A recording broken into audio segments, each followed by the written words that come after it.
madres y padres de los alumnos de la Normal Rural Raúl Isidro Burgos de Ayotzinapa, desaparecidos en Iguala, Guerrero, el 26 de septiembre de 2014. Con todo respeto me dirijo a ustedes para informarles sobre la búsqueda de sus hijos y el avance que logramos en este propósito durante el tiempo que me desempeñé como presidente de México. Como ustedes saben, desde el inicio de mi mandato me propuse con toda convicción destinar tiempo, recursos y voluntad para esclarecer los trágicos hechos acontecidos hace 10 años, castigar a los responsables y sobre todo encontrar a los jóvenes. Les aseguro que nunca dejamos en el olvido esta justa y humana misión. Desde los primeros días confié esta responsabilidad en Alejandro Encinas Rodríguez, subsecretario de Gobernación, y él contó siempre con todo mi apoyo y respaldo para conformar un equipo de trabajo, establecer relaciones con los abogados de ustedes, de las madres, de los padres, y con organizaciones de defensa de derechos humanos nacionales y extranjeras. Asimismo, le otorgué a Alejandro Encinas mi confianza para hacer acuerdos con quienes pudieran informar sobre el paradero de los muchachos. De esta forma pudimos avanzar, pues a cambio de detener la extradición a Estados Unidos de Abigail González Valencia, presunto miembro del Cártel Jalisco Nueva Generación, uno de los miembros del grupo delictivo Guerreros Unidos, Gildardo López Astudillo, aceptó colaborar en calidad de testigo protegido y como resultado de su participación se logró identificar los restos de 2 de los muchachos desaparecidos. Eso lo hicimos en los 2 primeros años, los 2 primeros años del gobierno. Sin embargo, no ha sido posible avanzar más porque el personaje principal que mencioné, que permanece en la cárcel, aquí quiero aclarar, él no tuvo una participación directa, sino en la cárcel conoció a muchos de los que participaron en la desaparición de los jóvenes y él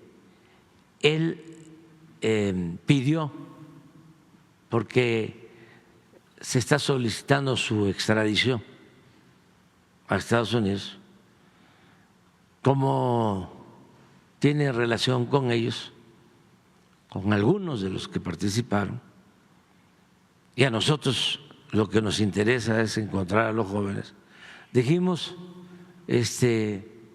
vamos a esperar a tener la información porque es lo más importante. Entonces, a sabiendas de que él podía ayudar en esto, se le permitió ser trasladado incluso a un penal distinto y ayudó, pero luego dejó de mostrar voluntad para seguir cooperando, aun cuando él tiene la comunicación y el contacto con otros integrantes. Todo esto que les estoy planteando tenemos pruebas suficientes. de la organización Guerreros Unidos, también de policías municipales de Iguala, Cocula y de autoridades locales que saben de lo ocurrido o participaron en la desaparición de los jóvenes. Aquí conviene recordar que desde el principio de estos lamentables hechos se cometieron consciente o inconscientemente una serie de errores y omisiones que han complicado el esclarecimiento de lo sucedido en Iguala y conocer el paradero de los jóvenes. Recordemos que el gobierno anterior quiso dar carpetazo al asunto, construyendo la llamada verdad histórica, según la cual los jóvenes habían sido asesinados y quemados en el basurero de Cocula, Guerrero, por los integrantes de Guerreros Unidos, con la complicidad de policías y autoridades locales. Esta versión fue sostenida por el entonces Procurador General de la República, Jesús Murillo Caram, y por Tomás Herón, extitular de la Agencia de Investigación Criminal. Dicha conclusión fue parcialmente descalificada, en particular lo relativo a la incineración de los jóvenes en ese sitio, pues como fue probado por peritos en la materia, resultó completamente falsa esa versión. Además de esta irresponsable actitud, por intervención de organizaciones de defensa de derechos humanos, esto es un asunto también que amerita un análisis autocrítico, sobre todo del PRO, de la Organización de Derechos Humanos, Agustín Pro.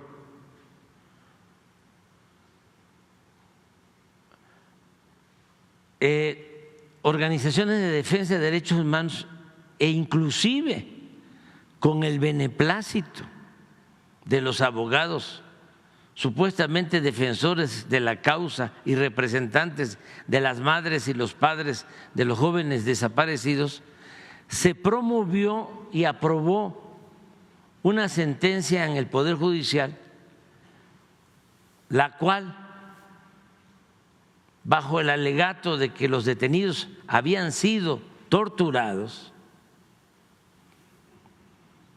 cosa que no fue cierta del todo, y hay también pruebas.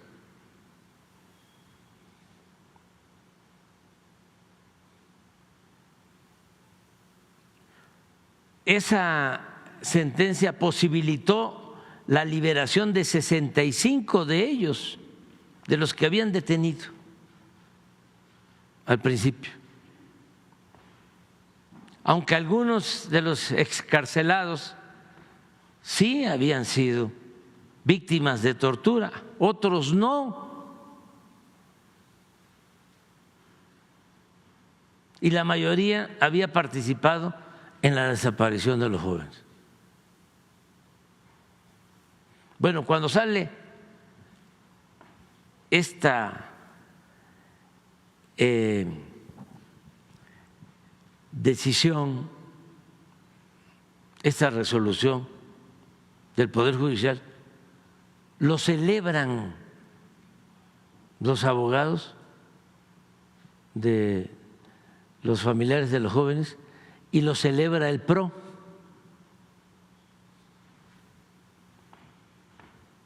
También resulta necesario recordar en este punto que extrañamente los encargados de la Fiscalía Especial, ministerios públicos y los integrantes del grupo interdisciplinario de expertos independientes de la Comisión Interamericana de Derechos Humanos de la OEA, en vez de celebrar la decisión, esto ya lo he dicho, que tomamos de solicitar órdenes de aprehensión contra el procurador y miembros del Ejército se opusieron rotundamente a dicha medida, hasta el punto que el fiscal especial renunció y la mayoría de los miembros de la comisión de la OEA se retiraron.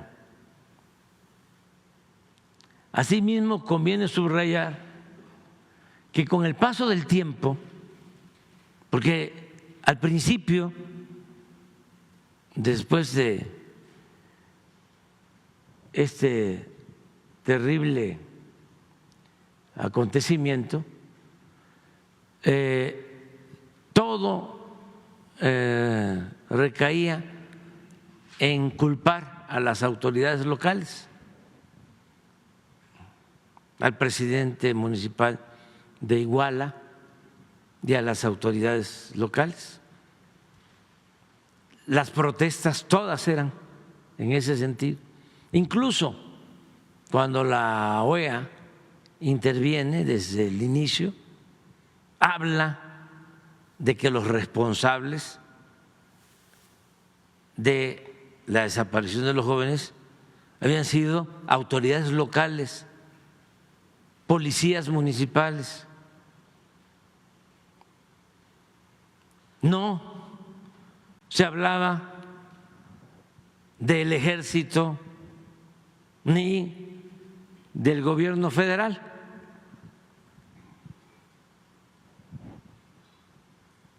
Pero al paso del tiempo y por intereses políticos ajenos a la investigación,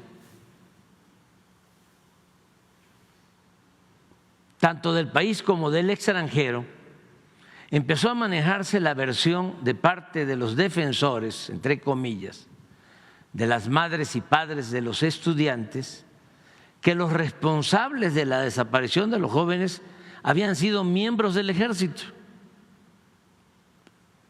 Pasaron como un año, 2 años y empezaron con esa versión. Esta conjetura fue impulsada, entre otros, por la pseudoperiodista Anabel Hernández. Eso es importantísimo porque yo fui víctima de la calumnia de esta señora periodista. Sin ninguna prueba, acuérdense, 15 días antes de la elección pasada sacó un libro vinculándome con el narcotráfico. Entonces, sé perfectamente quién es esta señora. Por sus actos. No la conozco personalmente, creo que una vez la vi hace muchos años, pero por sus actos, claro que la conozco, por los hechos. Entonces, esta señora escribió un libro llamado La verdadera noche de Iguala, publicado en 2016. En el cual se atrevió a afirmar sin ninguna prueba, como ya se los expresé en la carta anterior a los padres, que los estudiantes habían sido secuestrados sin proponérselo, que los estudiantes habían secuestrado sin proponérselo un camión con heroína con destino a Estados Unidos. O sea, que ese fue el motivo. En un apartado de su libro titulado precisamente, fíjense cómo, fue el Ejército, desde ahí empieza, cuenta así esa historia y es importante leerlo, lo que dice. La noche del 26 de septiembre de 2014 le informaron a un narcotraficante con un importante nivel de operaciones en Guerrero. Por cuestiones éticas, y si está de por medio un asunto tan delicado, tan doloroso, que implica hacer justicia, ella debió, todavía puede decir quién es, quienes se encontraban en Iguala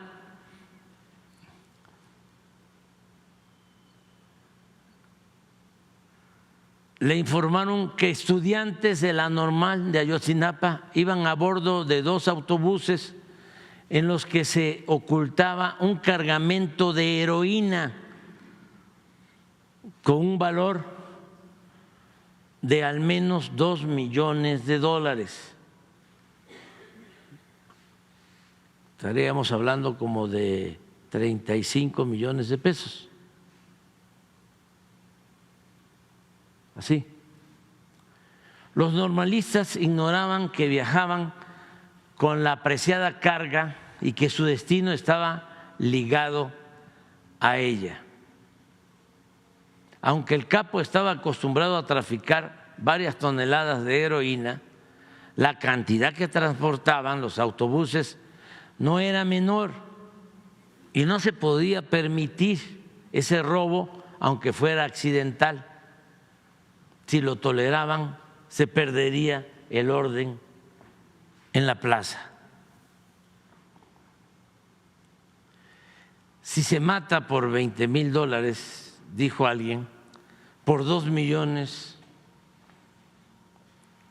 es una manera de operar. La recuperación de la mercancía era un tema de dinero y un tema de autoridad. Si se permitía ese robo, después habría más, explicó un informante de credibilidad comprobada. ¿Quién es ese informante de credibilidad comprobada? Con quien se sostuvieron varias reuniones a lo largo de 15 meses durante esta investigación.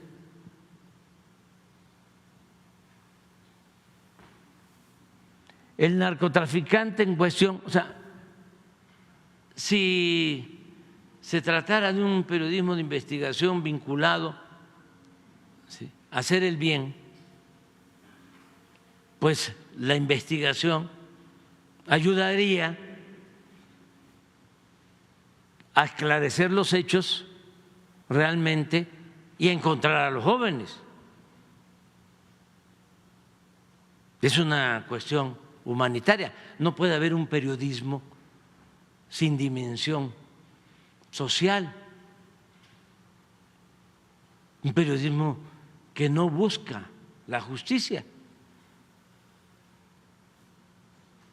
El narcotraficante en cuestión tenía al menos 8 años trabajando en la entidad, primero como colaborador de Arturo Beltrán Leiva, con el que traficaba droga a Estados Unidos, no como un subalterno, sino como un socio minoritario que con el tiempo adquirió más poder, aunque logró mantener un perfil discreto, pero su nombre nunca se ha mencionado en las causas penales de otros integrantes de ese cartel, como Edgar Valdés Villarreal, Gerardo Álvarez Vázquez o Sergio Villarreal Barragán. En 2009, cuando ultimaron a Arturo Beltrán Leiva en Cuernavaca, el capo decidió seguir con sus propias operaciones usando Guerrero como base para el control de la zona.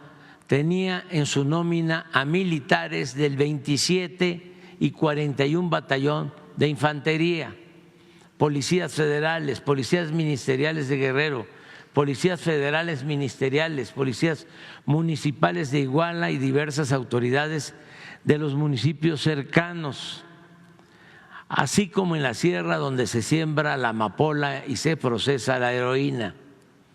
Cuando reportaron la pérdida de su valiosa carga, el capo habría hecho una llamada al coronel de infantería José Rodríguez Pérez, comandante del 27 Batallón, para pedirle que recuperara la mercancía a como diera lugar. El ejército era la fuerza de seguridad que tenía mayor autoridad en la ciudad. Tal vez el narcotraficante no dimensionó la magnitud del operativo para recobrar la droga.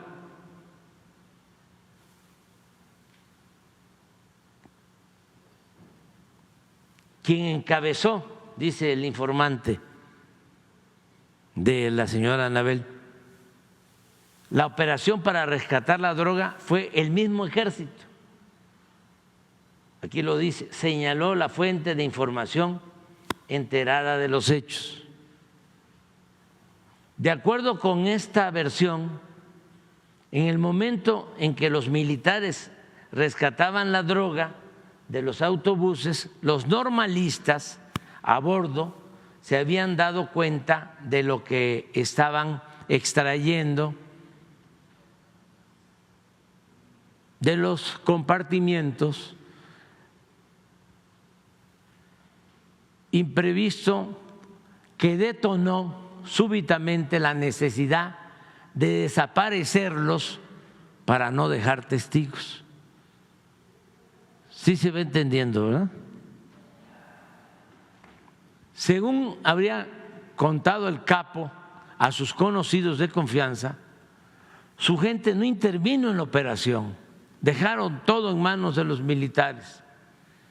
El mismo personaje desconocería el paradero final de los normalistas, pero alguien le informó que supuestamente habían llevado al menos a un grupo de estudiantes a las instalaciones del 27 Batallón de Infantería. Según el capo, mi intención nunca fue que mataran a tanto joven. Se excedieron de haber sabido que iba a pasar eso, se habría quejado el capo, quien irónicamente no es, repite, ninguno de los detenidos por la Procuraduría General de la República vinculados a la desaparición de los 43. En la evaluación nacional de la amenaza de las drogas elaborada por la DEA, se afirma, dice la periodista, que la mayor parte de la heroína que se consume en Estados Unidos proviene de México y en menor medida de Colombia. Según la DEA, hasta 2015 Guerrero seguía siendo una plaza que controlaba el cartel de los Beltrán Leiva y sus socios, con una pequeña presencia del cartel de Sinaloa. Es significativo que en el reporte de esa agencia no existe una sola línea dedicada a Guerreros Unidos ni a los llamados rojos. O sea, no existe nada sobre Guerreros Unidos ni los rojos, que supuestamente fueron los que intervinieron en la desaparición de los jóvenes. Pero aquí dice no. Los únicos grupos en los que se enfocó la PGR en su investigación sesgada. El informante explicó que si bien las células criminales de los Rojos y Guerreros Unidos tienen operaciones en Guerrero, son de poca escala y están por debajo del nivel de poder del capo en cuestión. Esto está en su libro. ¿Qué digo yo? Esta señora que maneja mucha información de la Administración de Control de Drogas DEA, falsa o verdadera, según se lo ordenan, participó, además, esto no se sabía, como testigo en un tribunal de Estados Unidos para defender la solicitud de asilo del juez municipal Ulises Bernabé, quien sostuvo que supuestamente esa noche los jóvenes nunca fueron llevados a la comandancia de Iguala, porque lo que se busca es decir, no tuvieron que ver los policías, no fue un asunto de autoridades locales.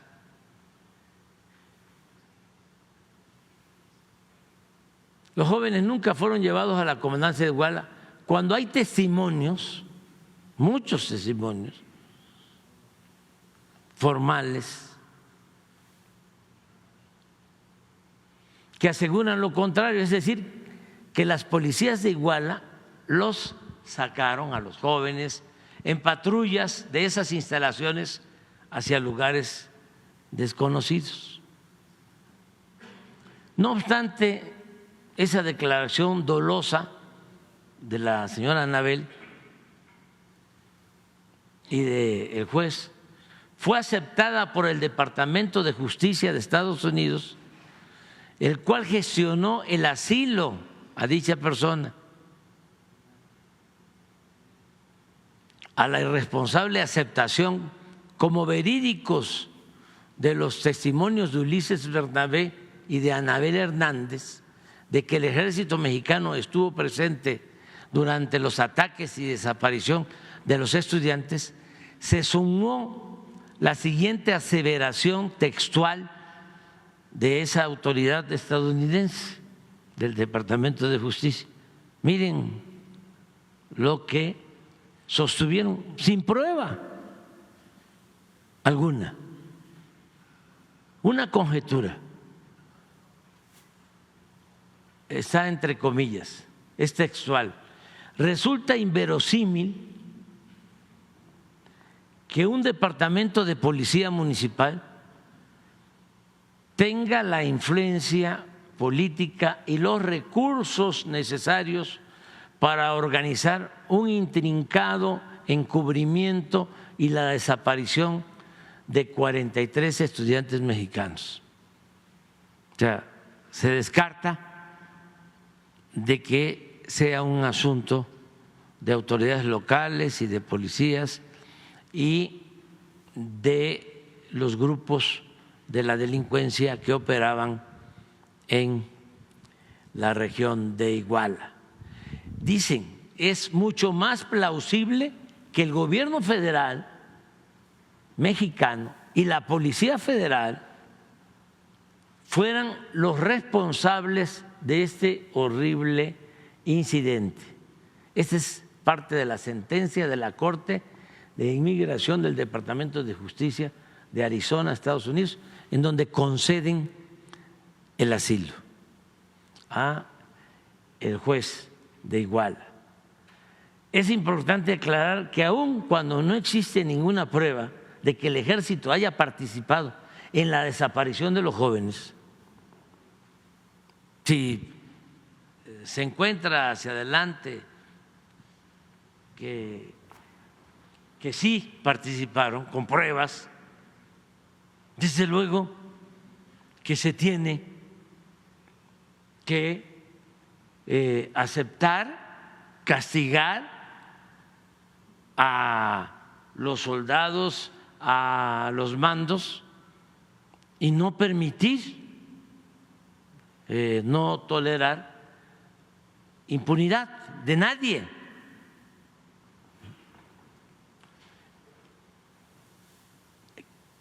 Como no hay una prueba directa de que los soldados tuvieron que ver con la desaparición de los jóvenes, también por grabaciones de la DEA aparece, no en estas fechas, aparecen involucrados militares. Estaríamos hablando de posibles delitos de vinculación con la delincuencia organizada, o porque esa noche salieron soldados del batallón que fueron a la comandancia, que fueron a un hospital, ¿sí?, aunque no participaron en la detención, desaparición de los jóvenes, sí pueden resultar responsables por el delito de omisión al no haber actuado para evitar los actos de violencia contra los jóvenes. Cabe señalar que en toda esta investigación realizada hemos contado con el apoyo de las Fuerzas Armadas. Dicen los abogados de los padres y los del PRO que pues no me hacen caso a mí los mandos del ejército y que manda el ejército, y que aunque yo tenga buenas intenciones, no puedo yo obligarlos a que digan la verdad. Les comento que pues yo soy un hombre de principios, independientemente de que soy el comandante de las Fuerzas Armadas, y además lo he hecho hasta por escrito, dando instrucciones, órdenes, pues no me estoy chupando el dedo. Está muy difícil que me tomen el pelo, solo Álvaro, el que me corta el cabello, me toma el pelo, no me dejo. Y eso lo saben bien todos, y sobre todo mis adversarios. Entonces, al contrario,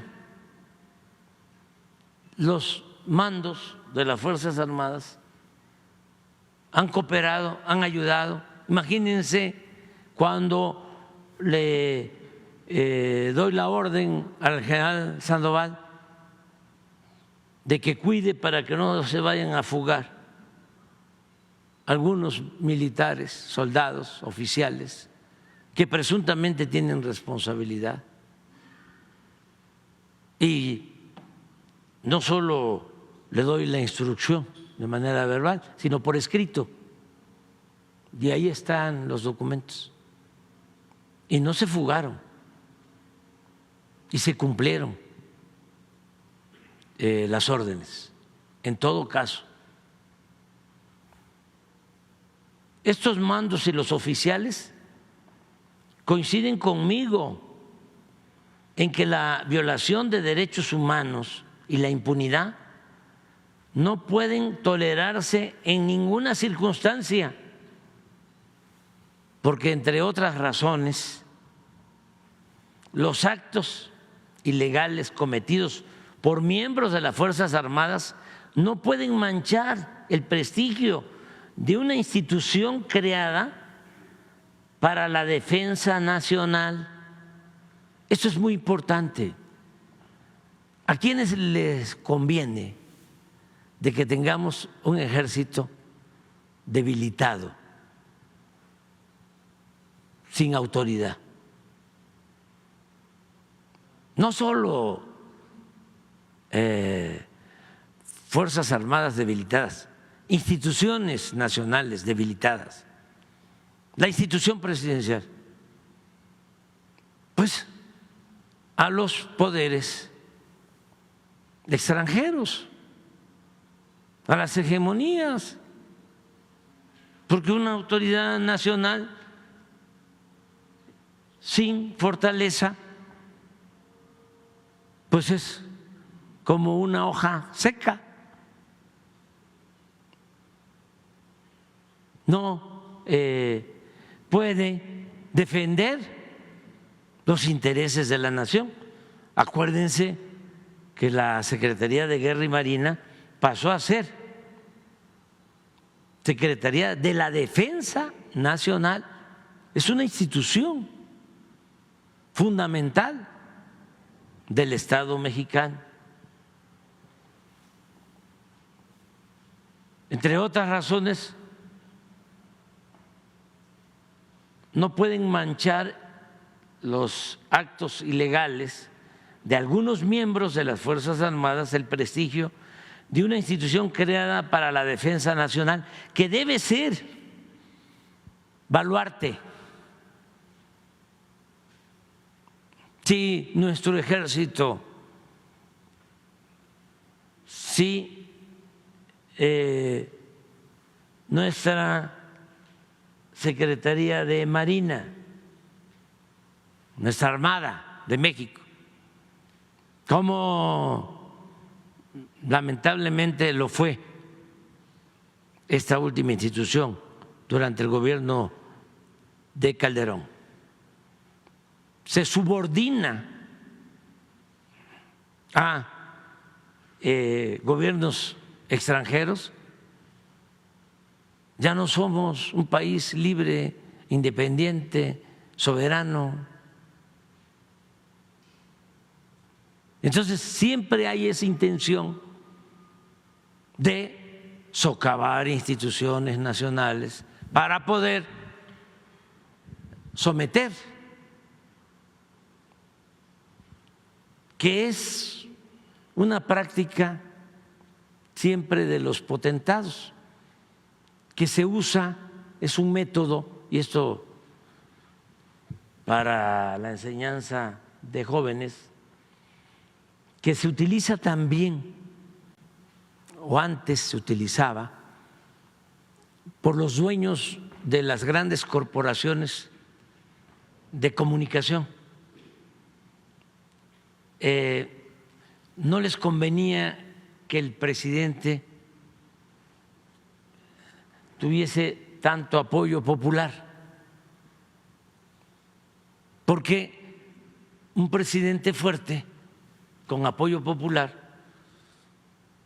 pues no es susceptible de chantajes, no lo pueden sentar fácilmente en el banquillo de los acusados.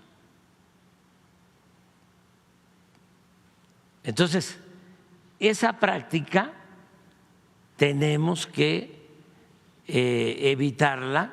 ¿Y cómo se evita? Pues actuando con rectitud, con honestidad, hablando con la verdad, no mentir, no robar, no traicionar al pueblo.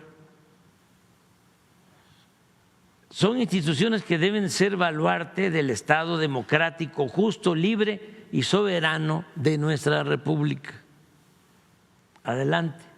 En consecuencia, por la presunta participación en la desaparición de los jóvenes, se han procesado 151 personas, de las cuales 134 son civiles, 16 militares, incluidos 2 generales. Esto en ningún otro país se hace, se ha hecho.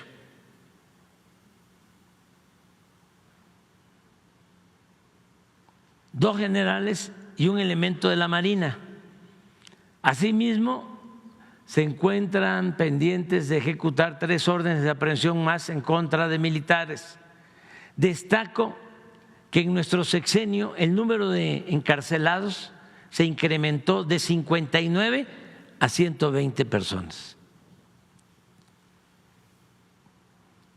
Con todo, lo más importante ha sido la búsqueda de los jóvenes, tarea a la que he dado mucha atención. Por ejemplo, les informo que en los últimos 2 años prácticamente he tomado la coordinación de este lamentable suceso y una vez por semana me reúno con el Gabinete de Seguridad para estar pendiente de la investigación. Puntualmente les informo también que las secretarias de Gobernación y de Seguridad Pública, Luisa María Alcalde Luján y Rosa Isela Rodríguez Velázquez, y el subsecretario de Derechos Humanos, Arturo Medina, Padilla han estado dialogando en las cárceles con los involucrados. Yo quiero que esto también se tome en cuenta, que sirva para internalizar la importancia que le hemos dado a este caso. Hemos ofrecido recompensas. Enviamos al Congreso una ley de amnistía que fue aprobada,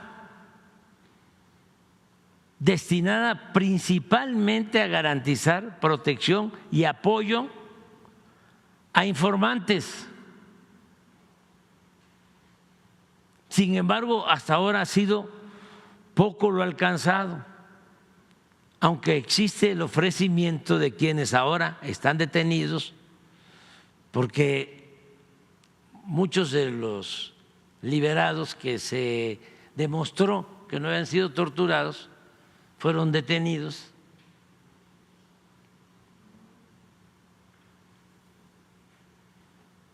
Y existe el ofrecimiento de ellos, estamos en ese proceso de aportar en un futuro cercano información para encontrar a los estudiantes desaparecidos. Añado que durante nuestro gobierno la búsqueda en campo ha sido permanente. Hemos explorado 858 sitios con la participación de 270 personas de las distintas instituciones y con el equipo tecnológico más apropiado. Les expreso que hasta el último momento de mi gobierno continuaremos buscando a los jóvenes y considero que este vergonzoso y lamentable asunto no debe cerrarse nunca. Es un expediente abierto y si nosotros no podemos esclarecerlo, deseo de todo corazón que lo logre la próxima presidenta de México, Claudia Sheinbaum Pardo, una mujer de principios, convicciones y partidaria de la justicia. En el informe y los anexos que les hemos entregado viene una relatoría más detallada y datos que consideramos de interés para ustedes y para el pueblo de México. Los abrazo. Esta carta y toda la información va a subirse a la red ya está todo para que se revise. Ese es el informe y lo que quería yo.